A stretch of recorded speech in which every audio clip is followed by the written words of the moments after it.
Olá! Hoje o tema, eu tinha já prometido no último vídeo que tinha adiado um dos temas, adiado, não esquecido, e é o caso. Hoje venho com esse tema na mão para falar e para partilhar neste vídeo. Espero encontrar-vos bem. O meu nome é Manuela Tavares, sou o rosto por trás do projeto Terapias Mulher Holística e encontras tudo sobre mim, sobre as minhas redes sociais, sobre o meu trabalho em www.terapiasmulherholística.com. Procura-me e encontras-me.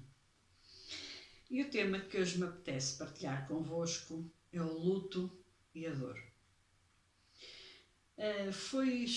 Isto veio a propósito de uma conversa com uma das pessoas que fez parte recentemente de um dos meus cursos, que nada tem a ver com o tema, foi sobre os relacionamentos reais, mas que me despertou a atenção para este assunto devido a uma pessoa de família que tinha perdido há pouco um ente querido e que se negava a aceitar essa perda e vivia em rota de colisão com ela própria, em rota de colisão com a própria vida, negava-se a aceitar a morte entretanto desencadeou uma série de processos menos saudáveis relacionados com essa perda. Na verdade, nós somos seres duais e, portanto, temos o bom e o mau, o amargo e o doce, o mel e o fel dentro de nós e na nossa vivência. Penso que a humanidade e o mundo caminham a passos largos para nós conseguirmos fazer, eu espero que isso ainda aconteça, e espero ainda estar viva para fazer parte desse processo. Se calhar já não estarei, será a geração seguinte ou serão as gerações seguintes, mas se for esse o caso, que desejo a todos muito boa sorte, e se eu tiver contribuído com um grão de areia para isso estar a acontecer melhor ainda, que tem a ver com nós podermos mudar de dimensão a uma velocidade estonteante, sem medo, sem nada, ou seja, conseguimos estar lá e cá ao mesmo tempo e sem acreditarmos que tem de ser com qualquer poder sobrenatural. Mas até lá nós vivemos esta realidade, este mundo terreno, nós vivemos no mundo tangível, o mundo dos 5 sentidos. Nós acreditamos naquilo que vemos. Quando alguém morre, nós deixamos de ver a pessoa e, portanto, não acreditamos que ela ainda exista. Para isso é necessário fazer as nossas imersões pelo caminho espiritual e nem todos fizemos. E nem todos fazemos. Acompanhei, por motivos sociais, a doença de um jovem com 27 anos, filho único da parte de mãe, de uma figura famosa. Não se calhar em Portugal, mas uma figura famosa. E aquela mãe acabou por perder o filho, portanto, com 27 anos, a doença desencadeou-se aos 25, e ela, há relativamente pouco tempo, deu uma entrevista em que disse qualquer coisa como isto. E para mim, a perda de um filho, e penso que para todos, é a dor das dores. Não há outra maior. Não deve haver dor mais satânica, não deve haver processo mais maquiavélico do que dentro daquilo que nós temos, a visão que nós temos do satanismo, que não seja a morte de um filho. Por isso essa doença, essa morte nem tem nome. Não é? Nós quando ficamos sem marido, ficamos viúvas ou viúvos, no caso de ser um homem, quando perdemos os pais ficamos órfãos, mas quando perdemos um filho não há nada. Essa morte não tem nome, porque ela é contra a natura, é antinatural. Não há dor pior. E essa mãe dizia: a verdadeira dor de perder um filho é ver um filho a morrer e termos a obrigação de continuar a viver. Há também quem defenda que os pais não deveriam sobreviver aos filhos, mas ao abrigo do processo kármico e do nosso Dharma, nós temos realmente de vivenciar a dor e de a saber sublimar e de a saber, acima de tudo, aceitar. Acho que este é o segredo, aceitar como um resgate kármico que viemos cá fazer. Claro que, quando nós temos conhecimento suficiente para ir à procura desta justificação, serenamos. Quando não temos, bloqueamos ou explodimos. Esta mesma mãe, passados meio ano da morte do filho, dizia há dias que eu fiquei muito satisfeita de ver que esta pessoa deu esta volta, mas ela dizia isto com toda a autoridade. Desde a morte do filho, ela descobriu, porque deve ter ido à procura, ou teve alguém que encaminhou, não sei, pessoas que ensinaram a meditar, pessoas que ensinaram a entender a morte, a entender a vida para além da morte, a entender o processo kármico, a entender a lei da reencarnação, a entender o que é o karma e o dharma. E ela, neste meio ano, após a morte do filho, que só passou meio ano, pelos vistos, ela está empenhada em entender o que está para além do que é visível. E então ela dizia: porquê é que não ensinam isto nas escolas? Porquê é que eu tive de passar pela perda do meu filho? Minha senhora terá, não sei, 60 anos. Porquê é que eu tive de passar pela perda do meu filho para descobrir isto agora? Porquê é que eu tive de ir ao mais fundo da dor, ao mais profundo da dor, para agora eu começar a aprender o que é a vida, o que é a morte, o que é a dualidade vida-morte, o que é o processo kármico, o que é a reencarnação? E ela dizia: agora eu entendo, o meu filho provavelmente não tinha que estar neste mundo porque ele era um ser de luz. Meio ano após a morte do filho, ela já chegou a estas conclusões todas, já conseguiu nadar por estes caminhos. Ou seja, ela fez em meio ano o que deveria ter feito em 60, mas na realidade ninguém ensinou, ninguém nos ensina isto nas escolas. Vivemos num país laico, mas que todos sabemos, de maioria católica, cristã e católica, e, ao abrigo das concordatas que foram feitas neste país, obedecemos, quer queiramos, quer não, aos feriados e aos preceitos todos da religião católica, cristã católica. Há outras religiões cristãs que não são católicas, mas nós não, obedecemos isto.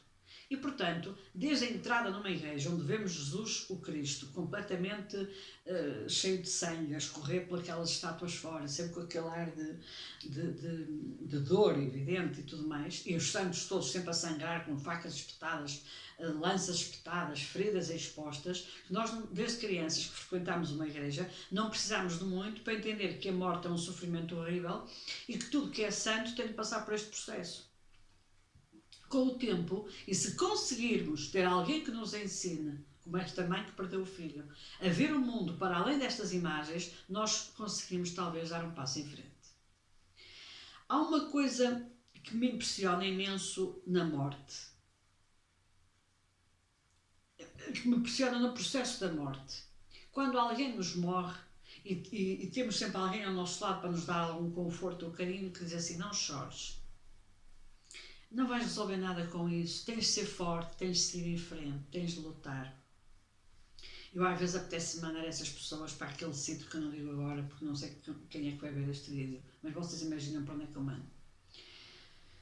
Temos que chorar, sim.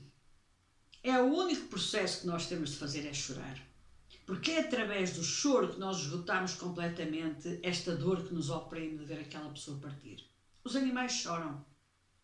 Nós temos que chorar, sim, nós temos que esvaziar toda aquela dor que nos oprime cá dentro, que nos mastiga, que nos engole, aquele monstro que se cria aqui dentro que nos engole vivas. Temos que chorar, sim. Chorar nunca é sinal de fraqueza. Assumir as nossas emoções, assumir os nossos estados de alma, assumir a nossa dor nunca é um estado de fraqueza, bem pelo contrário. Aí é que é a verdadeira coragem. Eu choro porque tenho uma dor. Quando esta dor passar, eu deixarei de chorar. Ponto. Ou então chorará muito mais tempo, a vida toda, não importa. Mas depois a intensidade já é diferente, porque o tempo resolve tudo. A morte é um dos maiores fenómenos da humanidade. Quem estuda a espiritualidade, quem abraça alguns caminhos de maior interpretação metafísica, nós temos uma visão, eu tenho uma visão da morte, se calhar muito diferente de qualquer outro que não tem esta percepção. Eu acredito na vida eterna, eu acredito que a alma não morre, eu acredito que é apenas o corpo que desaparece. A nossa alma é eterna e vai e vem num círculo constante de almas. Chama-se isso reencarnação. E eu acredito piamente que é assim que se faz. Aliás, foi quando eu encontrei essa teoria, fez ressonância em mim, que eu pacifiquei. Porque na verdade eu comecei a entender de onde eu vinha, para onde eu ia, porque é que eu passava por aqui e não passava por ali, porque é que me acontecia isto e não acontecia aquilo, porque é que há crianças que morrem mal nascem, porque é que há crianças que morrem antes de nascer, porque é que há crianças que já nascem cancerosas, porque é que há crianças que nascem com doenças físicas e mentais terríveis, porque é que há... Tudo para mim fez sentido. Se nós vimos esta vida com resgates kármicos para cumprir, nós só temos que ir à procura de saber que resgate kármico é que temos daquele filho. Porque a partir daí nós entendemos o processo. E ao entender o processo aceitámo-lo e pacificamos. Não por viver numa vassalagem perfeita e no fatalismo completo ao karma, porque o karma fez para ser transmutado, para ser transcendido. Mas sim porque temos a serenidade suficiente para esperar pelo momento certo para essa transmutação e para essa transcendência. E isto é que faz de nós sábios. É quando nós aceitamos que viemos com determinado karma, por exemplo, pode ser ver aquele filho a morrer. A dor é vivida na mesma, é impossível não a viver, nós somos seres duais, mas aceitamos que aquele processo fazia parte do nosso percurso. Podíamos ter transcendido? Se calhar sim, mas não fomos a tempo. Não faz mal, vamos noutra. E assim seguimos, sempre com aprendizagem, sempre com lições, tudo são lições de vida. A dor, essa é vivida porque nós somos humanos. Um animal sofre dor física e eu até diria emocional. E a prova disso é que quando o dono morre, muitas vezes o animal morre também. Não faz sentido para ele continuar a viver quando o dono já partiu. Aliás, este caso desta mãe que eu dei este exemplo, o filho morreu e deixou uma cadela, já velhinha, é um facto, mas deixou e ela passado um mês do miúdo ter partido, ela morreu também, a cadela. E a mãe dizia, tinha de ir atrás dele, não havia outra hipótese. Ela precisava dele. E ele dela, se calhar. Duas almas que se voltaram a encontrar noutro plano que não este. As mortes súbitas em jovens que para nós são incompreensíveis, tudo tem uma razão de ser. Tudo tem uma explicação. Nada acontece por acaso. Abraçar e estudar, seja de que ponto de vista for, até mesmo budista, por exemplo, realmente há explicações para estas mortes, há explicações para estas desencarnações. Nós estamos a viver neste momento um período de morte coletivo muito grande. Os números invadem-nos a casa brutalmente. Morreram X pessoas de Covid, morreram X pessoas de Covid. Por acaso não me dizem quantos morreram de acidente, nem de cancro, nem de infartos, nem de AVCs, nem de suicídios, nem de homicídios, mas agora o Covid é a prata do dia. Mas independentemente disso, nós temos consciência que os outros também estão a morrer. E este resgate kármico coletivo é tão grande, porque nós estamos numa fase de mudança, este resgate kármico tem de se processar. Há aqui uma limpeza da humanidade muito grande, há muitas almas que precisam desencarnar. Porquê? Porque já está um plano estabelecido para eles para voltarem a reencarnar. E portanto eles têm mesmo que desencarnar, porque o processo deles na Terra já terminou e há outro para se iniciar noutra fase qualquer da cronologia, do tempo e do mundo. Mas a dor, essa tem de ser vivida na mesma. Claro que não sejamos hipócritas de achar que choramos ou que vivenciamos a dor da mesma forma num miúdo de 27 anos, ou de 30 anos, ou de 25, ou de 10, ou de 14, ou de 15, como vivenciamos uma pessoa que tenha 97, ou 98, ou 100 anos, ou 95. Se é da nossa família, lamentamos evidentemente, choramos evidentemente, porque criamos um laço afetivo e um laço de amor muito grande com aquela pessoa. Mas naturalmente que aceitamos aquela morte, porque já nos convencemos de que aquele processo já vai longo e que realmente aquela pessoa já está pronta para partir. A vivência dela na Terra já foi feita. Quando se trata de um jovem ou de uma criança, nós vemos, ai, tão novo. Que dor, que mágoa, que coisa tão profunda, que coisa tão avassaladora. Não conseguimos lidar com isto. Porque é contra a natura, de acordo com a ordem cronológica. Mas não é. Custa-nos a aceitar, mas não é. Os nossos processos kármicos, todos têm um tempo cronológico que para nós é complicado, mas que de acordo com o processo da nossa alma, o amadurecimento da nossa alma, a expiação da nossa alma e todos os resgates kármicos implícitos nisso, assim o determinam. Chorar faz parte da limpeza. A dor existe e por muito que se estude espiritualidade e por muito que se entenda a lei da reencarnação e por muito que se estude sobre a lei da vida-morte e por muito que se aprenda sobre a causa e efeito e por muito que se aprenda sobre a transmutação, nós choramos, sim. Nós sofremos, sim. Nós sentimos dor, sim. E temos que assumir isso. Não somos nem fortes nem mais fracos que os outros. Agora, poderemos ter é a capacidade de aceitar muito melhor a morte de alguém perto de nós do que teríamos se não tivéssemos este conhecimento. A serenidade, ou seja, a leitura que fazemos deste desfecho e desta separação, porque a morte é isso mesmo, é mais bem aceite, mais bem interpretada e mais pacífica, está tudo mais pacificado. Agora dizer, sim, porque tu estudas muito essa área, portanto, se te morrer alguém tu não sofres. É treta. Todos sofremos. Todos somos humanos e todos somos duais. E nós nunca queremos perder ninguém. Tenha a pessoa 90 anos ou tenha a pessoa 10 anos. Nós não queremos perder sequer os nossos animais. E nós sabemos que eles têm um período de vida mais curto que o nosso. A média de vida de um cão será 10, 15 anos. A média de vida de um gato será 7, 8, 10 anos, não sei. Mas nem a esses nós queremos perder, apesar de quando os adotarmos já sabemos que supostamente iremos assistir à morte deles. Na verdade, nós não queremos é perder o que amamos, porque somos egoístas o suficiente para querer prender para nós. E isso implica dor imensa, porque mexe mais fundo da nossa alma. Nós, na verdade, sabemos que o resgate kármico está lá, mas deixamos de sofrer por causa disso? Não. Encaramos a vida com outra serenidade. Digo o que disse essa senhora que perdeu o filho. Deveria ser ensinado na escola. Muito mais que matemática, física, química, etc., que é importantíssimo. Deveria ser ensinado, sim, a vermos a morte e a lidarmos com ela.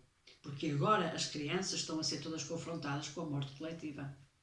E eles sabem disso. Ou seja, eles têm essa consciência na escola.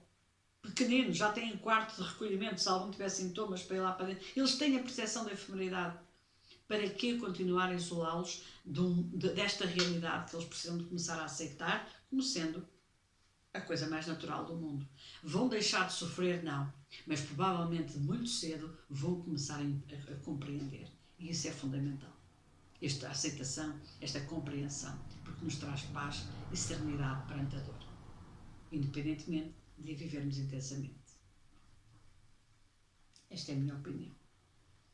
Um grande abraço de luz, muita força, muita coragem e muita vontade para as mudanças. Até breve.